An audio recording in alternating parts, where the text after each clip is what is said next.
あなたが彼に嫌われたと絶望の淵に立たされたその瞬間、彼の脳内ではあなたへの愛を処理しきれず、かつてない規模のシステムエラーが起きています。今回解き明かすのは、男が本気で沼った時にだけ見せる一見冷たい逆説行動実践です。あなたが彼の態度冷たいと感じて胸を痛めているなら、どうか安心してください。その苦しみは、あなたの直感が捉えた冷たいイコール嫌われたという恐怖と、心の奥底で感じている冷たいイコール実は愛されているのではないかという希望が激しく衝突する認知的不協和の産物に過ぎません。この動画でお伝えするのは、薄っぺらな慰めでも男性をコントロールする小手先のテクニックでもありません。脳科学、進化心理学、そして行動経済学の冷徹なまでの論理的根拠を用いて、彼の不条理な態度の裏に隠された生物学的な生存戦略を解剖します。この動画を見終わる頃、あなたの脳内ネットワークは完全に再構築され、彼への執着や不安は深い慈しみと静かなる精神的優位性へと昇華されることをお約束します。それでは、彼の脳内で起きている愛のシステムエラーの深淵に足を踏み入れましょう。第10位、あえて連絡のペースを崩す不規則なリズム。大人の恋愛において、私たちは LINE の返信速度や頻度に愛情の深さを測る無意識のセンサーを働かせてしまいます。昨日までは即座に返信が来ていたのに、今日は丸一日音沙汰がない。この不規則なリズムに直面した時、あなたは私、何か気に障ることを言っただろうかと過去の会話を遡り、自己嫌悪の渦に飲み込まれるかもしれません。しかし、あなたが不安になるのは、脳の扁桃体が危険を察知して正常に機能している美しい証拠です。そして彼のこの行動は、アメリカの心理学者レオン・フェスティンガーが提唱した認知的不協和をあなたとの間に引き起こす無意識の防衛規制に他なりません。男性は本能的に自分の心が特定の女性に完全に奪われ、主導権を失うことを生存戦略上の巨大なリスクと定義します。行動経済学における損失回避性が働くのです。自分が完全に沼に落ちてしまう前に、あえて返信を遅らせることで、俺はまだ彼女を完全に好きになったわけではないと自分自身に言い聞かせ、精神的な均衡を保とうとしています。つまり、この不規則なリズムは、彼があなたへの強い引力に必死に抗っている、抗いようのない沼への入り口に立っている証拠なのです。第9位、第三者の前での意図的な冷遇と視線の回避。二人きりの時はあんなに優しく、深い眼差しであなたを見つめていた彼が、職場や共通の友人がいる場では、まるで他人のようにそっけない態度をとる。目があってもすぐにそらされ、時には他の女性と親しげに話す姿を見せつけられる。この落差に、あなたは、あの夜の親密さは私の錯覚だったのか、と深く傷つくことでしょう。この現象を解明するには、進化心理学における、アルファ、メール、群れのリーダーの概念が不可欠です。男性の脳には、集団内での自らの順位や威厳を保とうとする強烈な本能がプログラムされています。特定の女性に対して過剰な行為や執着を見せることは、他のオスに対して自分の脆弱性、弱みを晒す行為と同義なのです。心理学において、印象操作と呼ばれるこの行動は、彼があなたをどう思っているかではなく、周囲からどう見られているかという自意識の過剰反応です。あなたに対する冷たい態度は、彼があなたを自分の最大の弱点として認識しているからこそ発動するカモフラージュです。視線をすぐにそらすのは、見つめ続けることで溢れ出る感情を隠しきれないという恐怖の表れなのです。第8位、急に趣味や仕事に没頭し、物理的距離を置く。関係が温まり、これからもっと深い絆を築けると感じた矢先、彼は最近仕事が立て込んでいて、休日は趣味の時間を持ちたいと理由をつけて、あなたとの間に物理的な距離を置き始めます。会えない週末が続き、あなたは私への興味が薄れたのだと孤独に震えるかもしれません。しかし、これは心理学者ジャック・ブレームが提唱した心理的リアクタンス、自由への渇望というメカニズムによるものです。人は自分の自由や主導権が脅かされると感じると、それに激しく反発する心理を持っています。さらに、男性のパーソナルスペース、対人距離は女性のそれとは異なり、前後に長い楕円型をしています。正面から情緒的に深く踏み込まれることに対して、非常に強い警戒心を抱くよう生物学的に設計されているのです。彼があなたを好きになればなるほど、自分の生活の大部分があなたに占拠されていく感覚に陥ります。その好きすぎて自分が自分ではなくなる恐怖から逃れるために、彼は一時的に自分のテリトリー、仕事や趣味に逃げ込み、自我の境界線を再構築しようとしているのです。これは拒絶ではなく、あなたという巨大な存在を受け入れるための彼なりの準備期間なのです。第7位、言葉による愛情表現の完全な欠落。好きだよ、綺麗だね、といった女性が関係の安心感を得るために渇望する言葉。しかし彼はそうした甘い言葉を頑なに口にしません。態度や行動では優しさを感じる瞬間があっても言葉が伴わないことで、あなたは本当に愛されているのだろうかと常に足元が揺らぐような不安を抱えることになります。この現象の背景にあるのは男性ホルモンであるテストステロンの影響と狩猟時代から培われた問題解決思考の脳回路です。男性の脳は有事の際に素早く問題点を見つけ出し解決することを最優先するように進化してきました。そのため感情の機微を言語化し相手に共感を示すという処理は彼らの脳にとって非常に負荷の高い作業なのです。さらに行為の対象に対してはテストステロンが闘争反応を引き起こし不器用な優しさという形で出力されます。彼にとってあなたに対する愛情は言葉という不完全なツールで表現できるレベルを超えており、言葉にした瞬間にその価値が陳腐化してしまうような恐れを抱いています。彼の沈黙はあなたに対する無口な独占欲の生理学的な発露なのです。第6位、関係が一歩深まりそうな瞬間の突然のブレーキ。旅行の計画が出た時、あるいは将来の話になりかけた時、彼は急に話題をそらしたり、今はまだそういう時期じゃないと冷や水を浴びせるような態度をとります。あなたは私が重すぎたのだと自分を責め、二度と深い話に踏み込めないよう心を閉ざしてしまうかもしれません。ここで私たちが理解すべきはジョン・ボールビーやメアリー・エインスワースらによって確立された愛着理論における回避型愛着スタイルの動態です。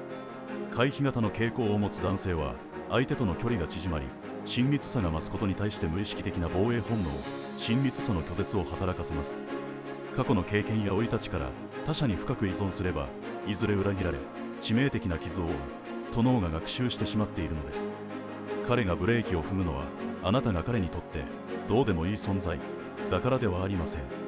むしろあなたが彼の心の最深部に触れる力を持っているからこそ防衛システムが最大出力で警報を鳴らしているのです。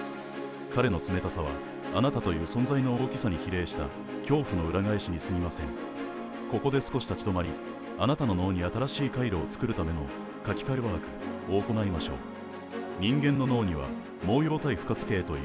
自分にとって重要な情報だけをフィルタリングして認識するシステムがあります。あなたが私は愛されないと思っていれば脳は彼の冷たい態度ばかりを集め、その証拠を強化してしまいます。今すぐこの動画のコメント欄を開きこう書き込んでください。彼の冷たさは私への防衛本能の証。この言語化という物理的なアクションを通じてあなたの脳は冷たさイコール拒絶という旧来のバグを修正し、冷たさイコール愛のシステムエラーという新しい視点を獲得します。あなたはもう根拠のない不安の奴隷ではありません。第5位、過去の恋愛のトラウマを匂わせる予防線。俺は恋愛に向かえてない。前の彼女にも結局愛想をつかされたし、俺といても幸せになれないよ。そんな自虐的で冷めた言葉を投げかけられた時、あなたは彼を救いたいと思うと同時に私との未来を最初から放棄しているという実に深く絶望するでしょう。これは社会心理学におけるセルフハンディキャッピングという防衛規制です。人は失敗した時の自尊心の傷を最小限にするため、あらかじめ自分に不利な条件を提示しておく生き物です。特に内向的感覚が強い男性は過去の失敗体験を現在の関係に過剰に投影し、自らシャッターを下ろすことでこれ以上傷つくリスクをゼロにしようとします。彼があなたに対して予防線を張るのはあなたを本気で失うことを恐れているからです。もし遊びの相手であれば適当な調子の良い言葉を並べておけば済むはずです。彼が自らの脆弱性を不器用な形でさらけ出し、嫌われるかもしれないリスクを冒してまで予防線を張るのはあなたに対する感情が真剣であり、その真剣さゆえに身動きが取れなくなっている証拠なのです。第4位、自分の生活圏へ容易に踏み込ませない聖域の防衛。付き合いが長くなっても決して自分の部屋に呼ばない、あるいは彼の休日のルーティンにあなたを組み込もうとしない。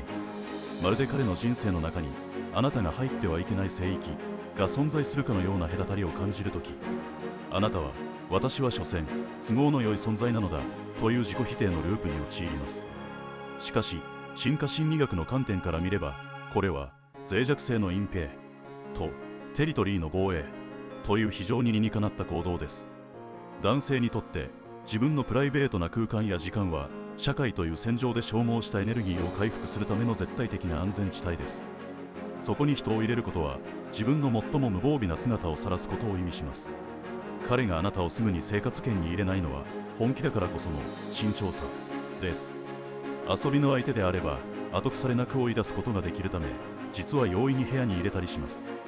しかしあなたという存在が彼の中で巨大になりすぎているため、ひとたびあなたを自分の聖域に迎え入れればもう二度とあなたなしの生活には戻れなくなる。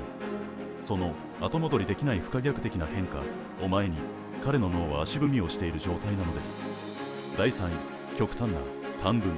やスタンプのみの返信。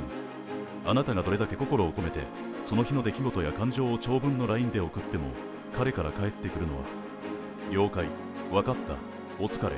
という極端な短文、あるいは無機質なスタンプ一つだけ。この圧倒的な熱量の差に、あなたは私の気持ちは彼に全く響いていないと打ちのめされることでしょう。ここには男性脳特有の合理主義的処理と情報処理能力の限界が隠されています。前述したように男性は問題解決を優先するため LINE を単なる情報伝達のツールとしか認識していません。既読がついた時点で情報を正確に受信したというミッションは完了しており、それに感情的な装飾を施す必要性を感じていないのです。さらに重要なのは、彼があなたに対して強い好意を抱いている場合、あなたの長文に対して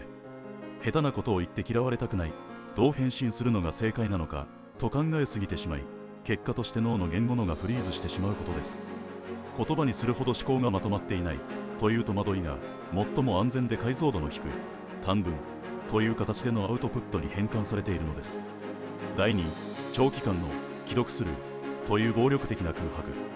数日、数週間と続く既読スルー。あなたは何度もスマホの画面を確認し、追撃 LINE を送れば完全に終わってしまうかもしれない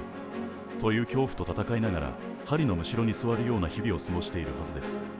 この暴力的な空白は女性の心を最も深くえぐる拒絶のサインとして認識されます。しかしここには脳科学と行動経済学が交差する驚くべきメカニズムが存在します。彼が既読スルーをしているとき、彼の脳内では短期報酬と長期報酬のバグが発生しています。あなたという長期的な報酬、愛に満ちた関係を求めているにもかかわらず、今の段階で下手な返信をして失敗する、嫌われるという目先の恐怖が勝ってしまい、行動を起こせなくなっているのです。彼は後出しじゃんけん方式で、あなたが絶対に自分を嫌わないという確固たる安全が確認できるまで動きたくても動けない状態にあります。安心を求めれば求めるほど相手を遠ざけるという偽の解決策に陥るのはあなただけではありません。彼もまた失敗への恐怖によってシステムが強制終了し、身動きが取れなくなっている被害者の一人なのです。第1、行為がピークに達した瞬間の完全な沈黙、フリーズ。そして第1、それはこれまでのランキングの全てを内包した究極の逆説行動です。何度かのデートを重ね、お互いの心が間違いなく通じ合ったと感じた直後、これから恋人としての甘い時間が始まると思ったまさにその瞬間、彼は突然一切の連絡を絶ち、完全な沈黙に入ります。あなたは私が何か致命的なミスを犯したに違いないと絶望し、全ての希望が打ち砕かれたように感じるでしょう。しかしこの瞬間の彼の脳内を認知神経科学の視点で解剖してみましょう。強い恋愛感情、すなわち本気の沼に落ちた時、脳内では快楽物質であるドーパミンが爆発的に分泌されます。同時に狩猟本能がもたらす独占欲の生理学が作動し、脳内は一種のパニック状態に陥ります。この極度の興奮状態は論理的思考や計画立案を司る前頭前皮質の活動を著しく抑制します。つまりあなたへの強烈な行為が彼の実行機能を低下させ、いわゆる IQ の低下を引き起こしているのです。彼は今あなたを好きすぎるあまり、前頭前野が機能不全を起こしフリーズしているのです。どう接していいかわからない、自分の感情のコントロールが効かない、この未知のバグに直面した男性の脳は、自己防衛のために外部との通信を強制的に遮断し、再起動を図るしかありません。彼が沈黙したのはあなたを嫌いになったからではありません。彼の脳があなたという存在の強大さに耐えきれず、愛のシステムエラーを起こした決定的な証拠なのです。いかがでしたか？あなたが嫌われた、冷たいと怯えていた彼の行動は、全て生物学的な生存戦略であり、自己の主導権を守りながらもあなたという巨大な存在と向き合おうとする不器用で必死なもがきの痕跡です。あなたはもう、彼からの連絡が短いのは私が悪いからだという自己攻撃型のループで苦しむ必要はありません。今日からあなたは、彼は今私を好きすぎて脳がバグっているのだというシステム俯瞰型の視点を持ち、静かな余裕を持って彼を見守ることができます。愛されるための資格を必死に証明しようとしなくていいのです。あなたの存在そのものがすでに彼の脳をそこまで揺さぶり、彼に生存戦略の変更を強いているという圧倒的な実を受け入れてください。あなたが今夜自己否定の鎖から解き放たれ、自分自身の価値を深く肯定しながら穏やかな安寧につけることを心から願っています。あなたの脳は今、新しい愛の真実に書き換えられました。もう大丈夫です。また次回の動画でお会いしましょう。マジ恋セラピーでした。ゆっくりとお休みください。